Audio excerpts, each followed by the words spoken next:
Hey, what's going on, you guys? It's Matt from Outside in the PNW, and today we are unboxing and setting up the Tigris Rocdomus Hammock hot tent. Let's see what this thing's all about.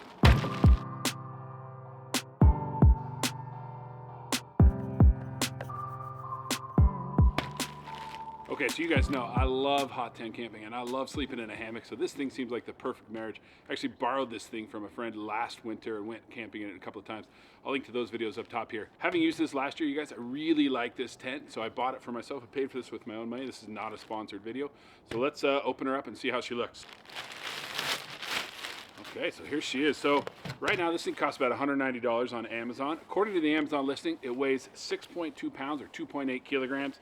It should be about just a little over 11 feet long, 8 feet wide, and just over 6 feet tall. I do remember last year that getting this thing back in the bag was nearly impossible. We'll see if maybe I just wasn't capable enough or if there's a secret to it. So here we go. Let's open this thing up and see what we got in here. I just checked this morning. As of right now, this thing has 51 ratings on Amazon. It's sitting about 4.5 stars. I actually wrote a really detailed review about it last year. All right, so right off the bat, looks like some instructions they want you to look at. I don't know. Let's just pull this thing out and see what we got in here.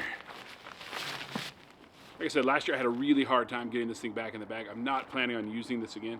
So when we weigh this, we won't include the bag. What do we got here? Looks like this nice little bag. What's in here? Sounds like some steaks. Looks like a bunch of guy line. Okay, yeah, check this out. We got mountains of guy line and there. Looks like a bunch of green steaks. Let's count 1, 2, 3, 4, 5, 6, 7, 8, 9, 10, 11, 12, 13, 14 steaks. And some guy line and what else is in here? More guy line. Excellent, excellent. All right, so it's good to see. Comes with some steaks, comes with some guy line. I don't know about these steaks. They're probably not the lightest or the strongest. If you've got some good snow steaks, I would recommend you use those if you're going to be camping in the snow. Or, as always, hard to go wrong with some MSR groundhogs because those are always great steaks. So, all right, let's weigh some stuff here and see how much this all weighs. Let's start with the steaks. Got my kitchen scale here. Going to measure in grams. I feel like that's the most accurate. Looks like this thing's coming in right around 172, 173 grams, which if we convert to ounces is about 6.1 ounces. Let's check the guy line. Let's see how much that weighs. I'll throw that on there, measure that in grams, and that's coming in at about, looks like also right about 173 grams, so right about 6 ounces as well for that. So 12 ounces total for those two things. Let's try to throw this big bad boy on here, see how much this weighs. And in grams, that's coming out to about 2,440 grams, which if we convert to ounces is about 5.6 pounds, or excuse me, 5 pounds, 6 ounces. So all total, let's see if we can get everything on here. Guy line and steaks, we're looking at about 6 pounds, 5.3 ounces. And again, this is probably heavier guy line than you actually need and heavier steaks than you actually need. So we could probably get this down to just about 6 pounds, which I think is what I had it at last year. All right, move things around a little bit. We're gonna unravel this thing. We're gonna hang it up between these two trees right here. Unroll this thing and see what we got. Oh, that didn't go very far. Let's just see here.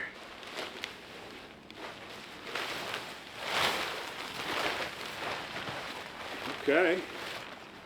Here's one end. So I think this is really interesting the way they do this here. They just kind of give you this little strap right here. And somehow we're supposed to connect this to the tree. And I don't know if they want you to do that with guy line or what they're expecting you to do. This year, I want to try something a little more lightweight. I've got my continuous ridge line that I use for my hammock tarp.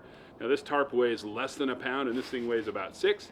So I don't know if it's going to hold, but we're going to try it out and see if it works. So let's see what happens. So I know that the tent's supposed to be just over 6 feet tall.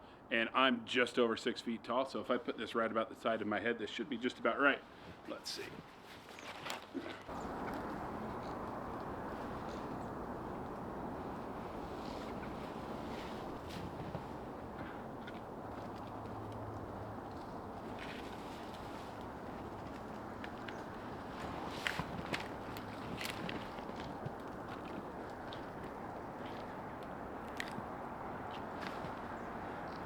This is obviously just a bit over 6 feet tall, but that tent's going to weigh it down a little bit. And this, like I said, this is designed for a lightweight hammock tarp. We'll see what happens when we put this bad boy on here. So.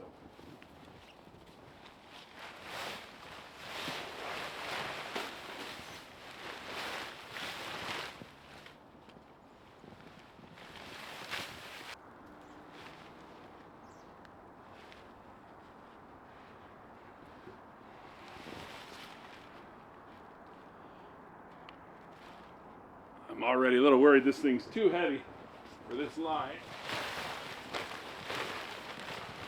So, if it doesn't work, learn from my mistakes.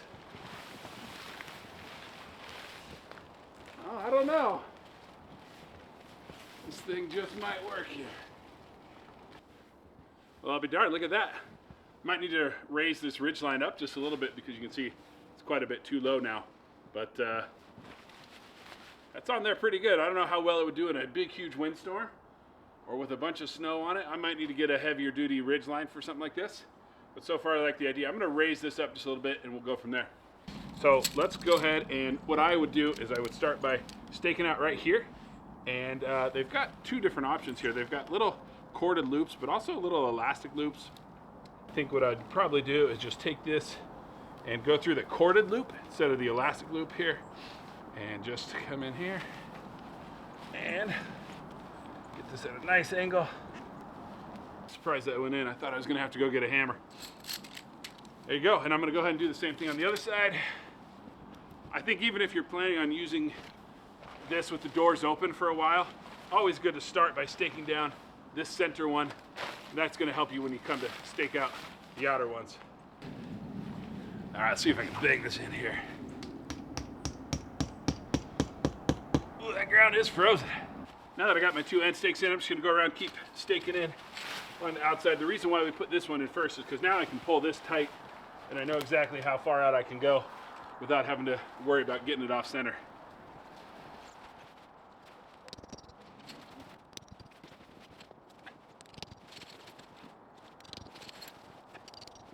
All right, I got the bottom all staked out all the way around. Probably didn't need to do all of them, but that's all right. Let's see what we do about this right here. I think this guy line here, one, it's gonna help a lot with stability, and two, it's definitely gonna give us a little more room inside. So give us this little toggle thing right here to help with tightening and loosening of the string. All right, so these were already attached last year when I borrowed my buddies. So I'm assuming what I'm gonna do is take this end, this open end, and just tie it right on here. And then probably pull this out and do what? All right, so I went inside, had a little lunch, figured out how these tensioners work. It's actually pretty simple. Just make sure you have a knot at the end, which it does by default. Also, try to keep snow out of this thing. Once you get snow in there, it's a little bit harder to use. So it's not my favorite tensioner to use in snowy situations, but it'll do. And just pull it so the knot is taut up against the end right here. Bring this loop, put it around your stake that you got in the ground. And then it's real simple. You just pull up on this, and then you just kind of snap it in like that. And there you go, you got a taut guy line just like that. So I'm gonna go ahead and just do the rest of these, and then we'll go from there. All right, so there you have it. I got all the guy lines set up. I got the thing completely staked out. A couple of things you need to know: they do not give you enough stakes to do all of the stakes on the bottom and all of the guy lines. So there's 5 guy lines on each side. They only give you 14 stakes. If you were gonna completely stake this thing out, you would actually need 24 stakes. So fortunately, I had some of my MSR groundhogs that I busted out, and those worked just fine. So walking around, this thing looks very solid. I would have got to imagine, other than the question mark about my continuous ridge line, that this thing's gonna hold up in a pretty good snowstorm and windstorm. It feels really sturdy, it's well attached. I don't know that I would normally do all 5 guy lines on each side, maybe get away with 2 or probably just 3 of them, 1 on each end and 1 in the middle, although I do like the extra space that it gives you, so maybe it's worth it to set them all up. We'll see when I actually start using it a bunch. Let's go inside and see how things look in there.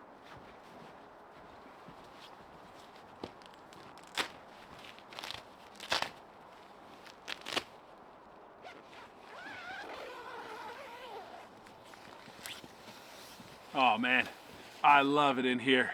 It's so much space. I wish it was just a little bit taller. You can see if I stand fully upright, my head's right up against the top. But I don't think I could have got this thing any higher than I did. I think I pitched it just the perfect height. So lots of space in here. Love that there's hooks right here for latching these doors open. Just know that if you do stake a door down, right, with these little dudes right here, once you do that, you kind of lost the ability to open and close the door. Meaning you could unzip it, but coming in and out is going to be a little bit tricky. So that's why I usually only would stake one side, which is what I did here. I didn't stake this side so that I could come and prop this thing open like this.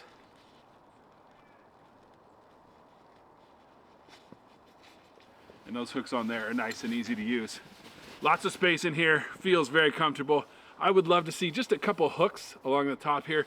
Nothing major. Obviously this thing is not designed, especially with the ridgeline setup that I have, to be able to hang a lot of weight from the top. But I'd like to see something that gives us that option. We do have a little bit of ventilation right here in this door, and there's the same over on the door on the other side. That is one of the complaints about this tent, is that there's not a ton of ventilation. So I would like to see maybe some more spots to be able to vent this thing out, just to get a little bit more airflow in here. But other than that, I really like this tent, you guys. Big fan of it, love the space. It does have a dual zipper setup for putting your hammock through. Your hammock straps are gonna go through right here, and that's gonna allow you to have your hammock in here, but also to be able to come in here and completely close this door up, but still have your hammock straps going right through here, which I'm a big fan of because I love sleeping in a hammock. Let's take a look at the hot tent jack, and then I think we'll be set. All right, the last thing we want to look at is our stove jack for our hot tent stove, and let's just take a look and see what we got here.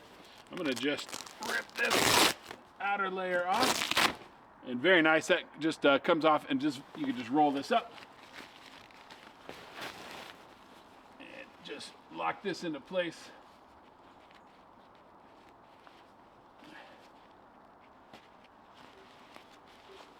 There we go.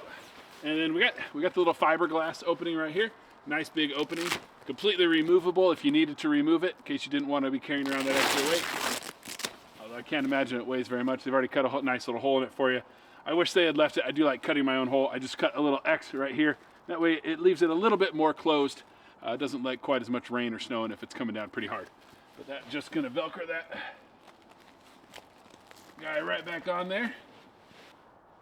And we're all set up to set up a hot tent stove in here and get it nice and warm in here, which I did last year. Again, you could watch those videos by clicking on this link up here. But you guys, I stayed plenty warm in this tent in some pretty decent snow, nothing major, but it was definitely cold, and had a great time in this tent. So, all right, you guys, like I said, I'm a huge fan of this tent. I love the setup of it. For the way that I like to winter camp, it's absolutely perfect. If you're interested in picking up a tent like this one, I'm gonna put a link to it in the description below. Won't cost you any extra money if you use it, but it will help out my channel a little bit. And if you haven't already, please consider subscribing to the channel. Hit that notifications button so you can keep up on all the fun winter adventures I do in this thing this year. Thanks for watching, you guys. Have a good one.